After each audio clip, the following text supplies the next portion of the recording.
What's up guys, welcome back to Fancy Goldfish Fanatics. Today is part 2 of Scott's Oranda breeding, so make sure you stay tuned to find out more.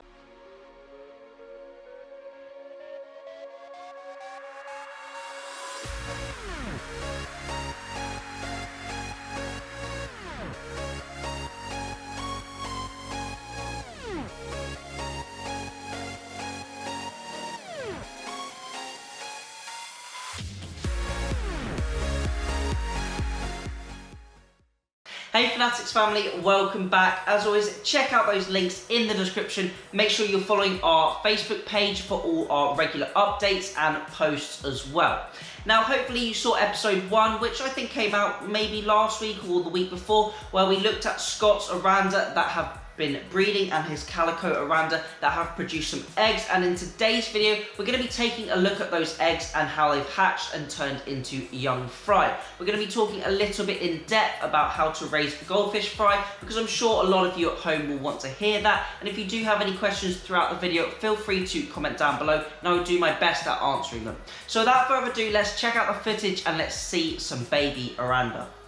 I thought it would be good to start off with having a little recap on what fish spawned in the last video, and hopefully you have seen that from last week, or if you haven't then you can go back and check that one out. But we were looking at the metallic fish and then the 2 calicos that were spawning, so these are what the parent fish are going to be like, and it will be interesting to see how the fry come out, their different colorations, and what is actually produced from the spawning. Here we actually saw Scott manage to get a nighttime video capture on his motion detection camera within his greenhouse, and I think some of the Westview goldfish that he purchased in the last video were also involved in a little bit of the spawning as well, so there might be a few mix of fry between them. Here we can see the fry are starting to swim up, and they're in that swim up stage. They've actually hatched out of those tiny little eggs, those clear eggs that have been fertilized, and then obviously the unfertilized eggs sometimes can get a fungus on them. You can often treat this with the use of an antibacterial treatment to stop this from happening and prevent that fungus from spreading onto healthy and fertilized eggs. So what happens is the fry hatch out of these eggs and then they climb up the aquarium wall or substrate into the top of the tank so they can take their first gulp of air, and this generally happens within the first couple of days post hatch. Hopefully you can see the fry stuck to the side of the aquarium here. Obviously these fry are very delicate, so we need minimal level of flow within the tank, but a good level of filtration to ensure there is no ammonia or nitrite that could potentially harm or damage the fish. So last video we actually spoke a little bit more about the coloration. We spoke about the manalophores, the ethriophores, and the xanophores within the layers in the epidermis and dermis of the skin and under the scales as well. And we spoke about the different colorations you may get from the different crossing of different spawning parents, coming out with the calico fish, the bronze fish, and also the sort of pinky white fish as well. And here we are going to be looking for fish that have a nice nacreous base to them, quite a matte sort of colour with a little bit of shine to it, but obviously we're not going to be able to select for that until the fry are a lot larger and a lot bigger in size. So generally, I believe Scott does his first selection at around the 4-week phase. Once those fry have taken their first gulp of air, they can then become free swimming. You may notice there are 1 or 2 in the tank that are already free swimming. Oh, sorry, the video clarity is not the best, but these fry are so tiny that it is quite hard to actually film them. And you may have seen on my Instagram where I've had my own fry hatch from my Oranda. So if you want to check that out, you can check that out on my Instagram, and the link is down below. So hopefully we'll have an update on those Oranda on the channel, those Oranda fry at some point as well. But here you can see Scott's Oranda fry now in the next section of the video are free swimming. So this is where they're starting to look for a little bit of food. Now generally you can feed different feeds. I've been feeding mine a bit of crushed up egg yolk, the center of the egg yolk made into a paste with a bit of water. but the best feed you can feed these fish is live baby brine shrimp. Now, Scott has his own baby brine shrimp hatchery. You have different bottles containing levels of baby brine shrimp, and you can hatch those day after day after day. Generally, they take around the 3-day mark to hatch. I think that is at around 26 to 28 degrees. And if you have multiple bottles, that means you have multiple populations of baby brine shrimp, so you can provide the fry with the necessary live food that they need constantly, because these fry are going to be needing a lot of food, very regular feedings, because they use up that energy and use up that food very quickly. Now, once the fry have been fed on the baby brine shrimp for approximately 2 to 4 weeks, they will be a lot bigger, and you can start to feed some more prepared foods.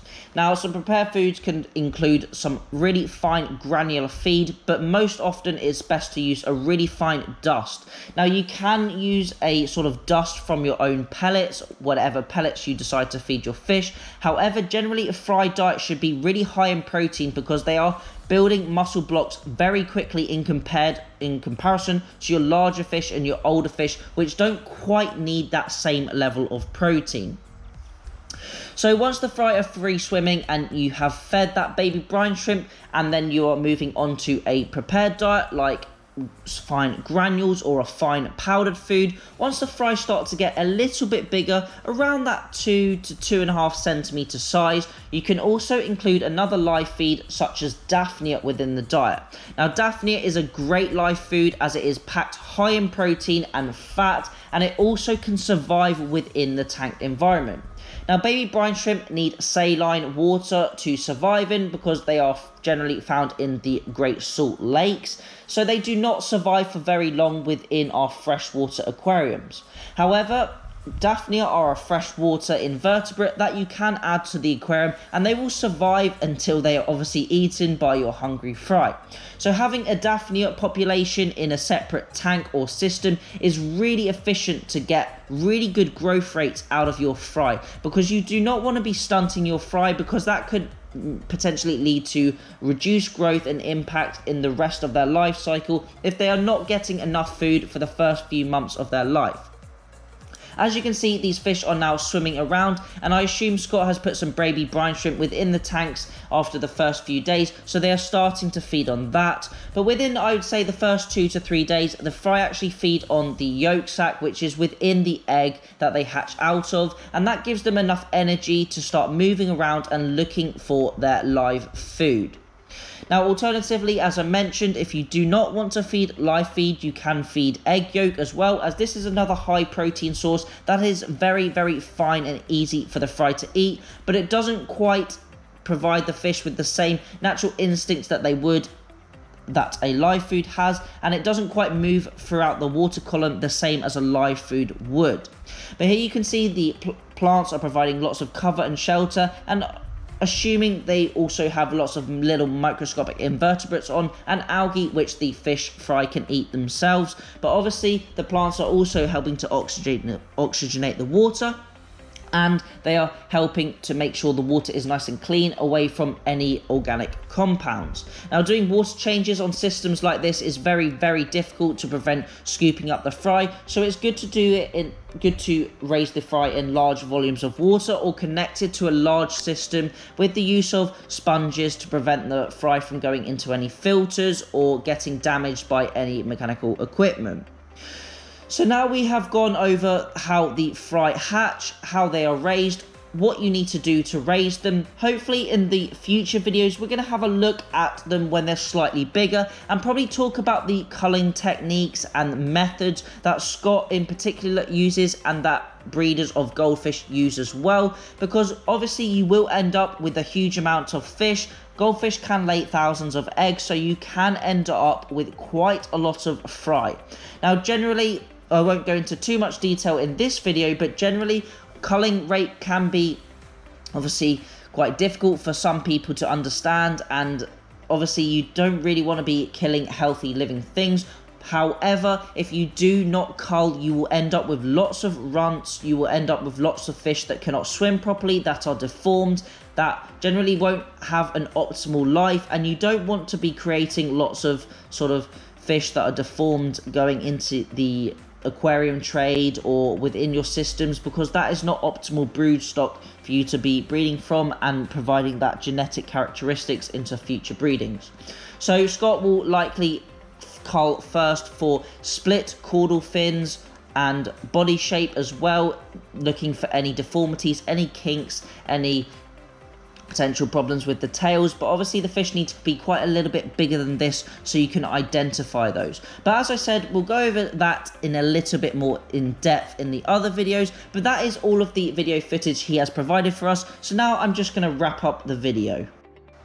So hopefully you have enjoyed today's video. I thought it was really interesting to see how those fish hatch from those tiny little eggs, come all the way up the glass, take their first gulp of air, and then become those free swimming fry we see.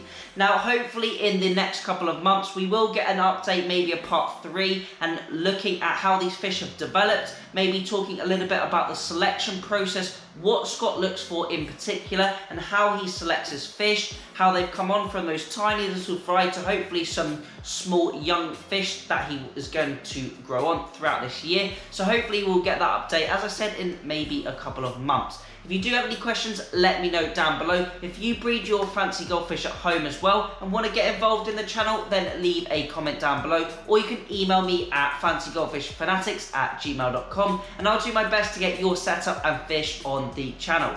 So as always, thank you all for watching. Remember to keep those water changes up, and happy fish keeping.